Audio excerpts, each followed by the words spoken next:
Hey guys, you're back here with Credit Connect. Remember, this channel is about you guys. I want to empower you guys. I want to help you understand your credit, fix your credit, and go out there and leverage that credit. Get the best credit products either on the personal side or on the business side. Also, remember, I'm still dropping my VIP link where we're starting to grow it. Right now, that is a mentorship, and it's going to be closing pretty soon. Every day we have new people that are coming in. We are going to start going live probably in November. Right now, we are starting to build those classrooms out. So you guys are going to go in there and get a lot of information right now, especially if you want to fix your own credit. You can tap in there and there are your templates. Also, if you guys have any friends, your relatives that don't speak English, send them to my Spanish channel, which is called Conecto de Crédito. In this video, what we're going to talk about is when should we apply for a credit card? And this is a question that I get all the time. Jackie, when is the right time to apply for a credit card? And, we're going to go over a whole bunch of different topics and ways to do it because what might work for me right now might not be the perfect situation for you right now. It all depends on your credit profile. Okay. So the first thing I'm going to tell you, whenever you want to apply, and I'm tired of saying this, guys, whenever you want to apply for any credit card, a loan, you want to buy a car, a mortgage, the first thing you need to do is check your credit. That's number one. See where you're at. Okay. I might be right now, let's say at 600. You might be at 800. It all depends what you're at your credit. So that's the first thing you want to do. You want to check your credit. You want to make sure you don't have any hiccups in your credit. Okay. The two major, most important things why people get denied are utilization and late payments. Actually, late payments is 35% and utilization is 30% of your credit score. So imagine those two alone is 65%. So you want to make sure that you're under 10% utilization. Forget about what people used to say back in the day, 30%. That's a no-go. You got to be under 10%. Why? The banks have gotten stricter. They're tired of getting burned. So if you want to be able to apply for a credit card or a car, not even a car, because you know what? Sometimes people with bad credit, they get a car because a car can be repossessed. And that's what people don't understand. And they ask me all the time, well, how come I didn't get approved for this credit card? I have good credit. I just bought a car a month ago. Because if you don't pay that car can be repossessed. And I'm sure that you probably got a high interest on that car. So that is the difference, okay? A credit card cannot be repossessed. Whatever you buy with that credit card cannot be repossessed unless you buy something that's, I don't know, let's say a Rolex and you go into bankruptcy and they try to repossess it. But other than that, whatever you shop with it, it cannot be repossessed, okay? And even if you buy that Rolex, if you sell it after, nothing happens. But you cannot sell a car that you're still making payments on it. So this is interesting information. So the first thing you're going to do is check your credit, okay? You want to make sure you have no hiccups. Before it used to be that a lot of people would get, approved with 680. It could still happen. It could still happen. But if you want the tier 1 credit cards, you want to try to be at 7 or 720 at least. So between 7 and 720, I would tell you this is definitely very important. Also, guys, when you check your credit, make sure that everything matches across the board. Your name, your address, your employment. That way there's no hiccups, because anytime there's a hiccup, even if you get approved later on, you're going to go 7 to 10 days. Or if you call them right away, the reconsideration, yeah, they might approve you. But sometimes when it goes into a manual review, they might ask you more questions. Okay. It's not just an application. They might go in there and ask you more questions. It's happened to me. I had my credit frozen. I applied for a second Chase business card. It went into a manual review. I don't know if it's my idea or not, but I think I would have gotten more if it would just gone in through the algorithm. So just giving you some word of advice, okay? The other thing you want to do is stake out. Which credit card are you looking for? Are you looking for a secure card? Are you looking for a travel card? Are you looking for a card that gives you a lot of points?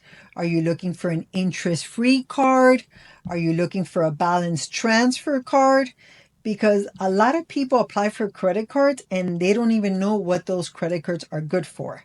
So I would tell you first, do your homework, do your due diligence, like I always tell you, and see what credit card works for you. If you're building your credit right now, don't try to apply for the Chase Sapphire card because you're not going to get it. If you have a high balance in a card and you're trying to pay that off, don't go for, again, the Sapphire card that's not going to give you any balance transfer. Try to go for a credit card, maybe one of the cards from Citibank that have, I think, up to 20, I think it's 21 months of balance transfer, almost 2 years with no interest. That's going to work for you. If you're trying to travel, then you might want to apply for a card that gives you points to travel, or if you like to travel in luxury, you might go for the Amex Platinum card. It all depends what card works for you. What do you need those cards for? Are you trying to go in to maximize funding, because you want to liquidate these cards? So do your due homework, see where you're at, and then when you check your credit, see how many hard inquiries you have.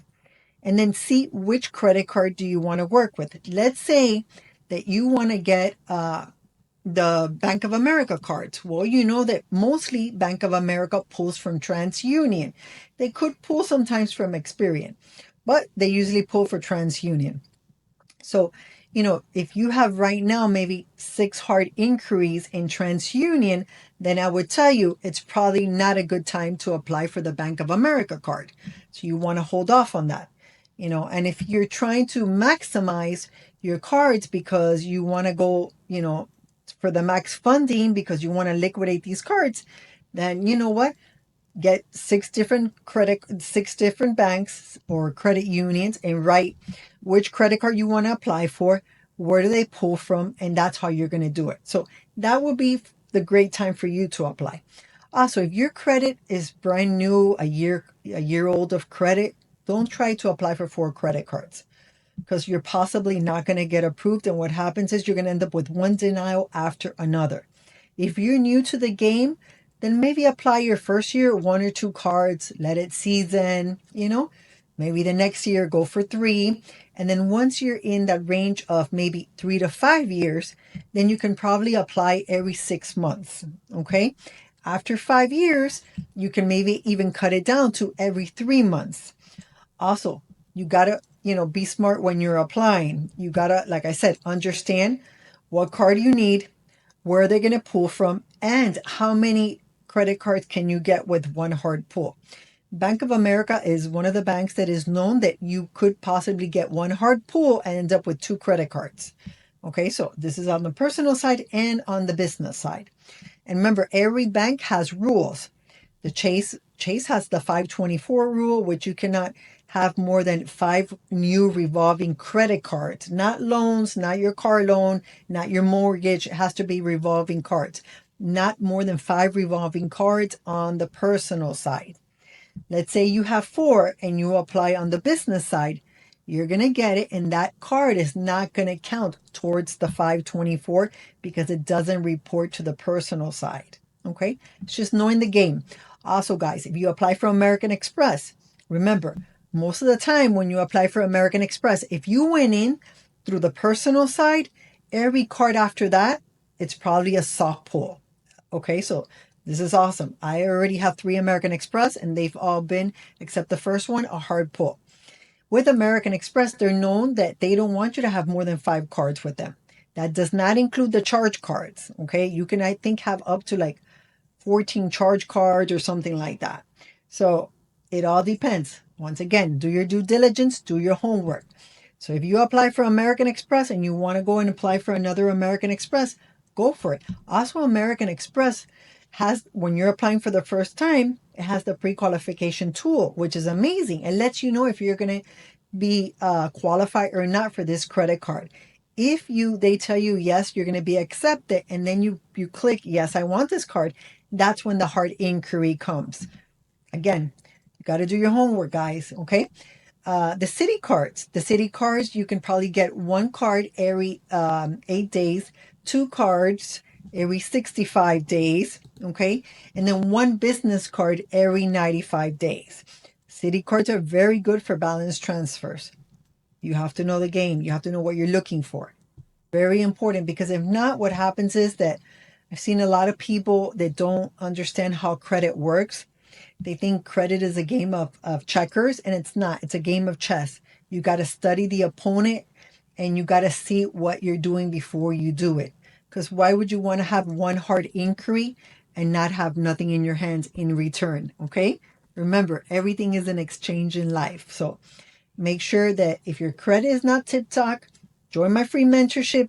I'm not selling you anything. I have free templates there where you can go out there and fix your credit on your own. Okay. And that's going to be a game changer. Also, if you want to look for credit cards where they pull from business cards, again, join my free mentorship. The information is there. Remember, I'm going to be closing those doors pretty soon. And when I go from my paid mentorship, I'm only going to take a certain amount of people because I want to over deliver, guys. I'm going to show you what I'm going to offer you for free. Imagine if you do join my mentorship that I'm going to later on probably charge, what you're going to get in return. One, you're going to get one-on-one access at least once a week. Okay, guys, remember, this is Jackie with Credit Connect. Give me a like, subscribe to my channel, leave me a comment because I always answer it back. And remember, I'm not an attorney. We're just here to learn. And, if you share your data points with me and I share my data points with you and our friends share their data points with us, guess what? We're going to have the best funding out there. We're going to know all the data points and we're going to know what works